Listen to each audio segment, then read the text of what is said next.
বিসমিল্লাহির রহমানির রহিম। আসসালামু আলাইকুম ওয়া রাহমাতুল্লাহ। সম্মানিত ভিউয়ার্স, আপনি কি কখনো ভেবে দেখেছেন কিছু মানুষ নামাজ পড়ে, রোজা রাখে, দোয়াও করে, তবু কেন তাদের জীবন থেকে শান্তি হারিয়ে যায়?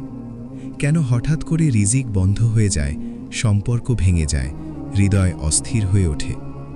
কারণ অনেক সময় আমরা এমন কিছু গুনাহে জড়িয়ে পড়ি যেগুলোকে গুনাহ বলেই মনে করি না, অথচ এগুলো ধীরে ধীরে পুরো জীবন ধ্বংস করে দেয় ভেতর থেকে।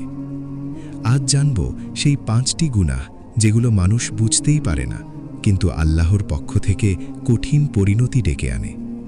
1. অহংকার, নিজেকে অন্যের চেয়ে বড় ভাবা।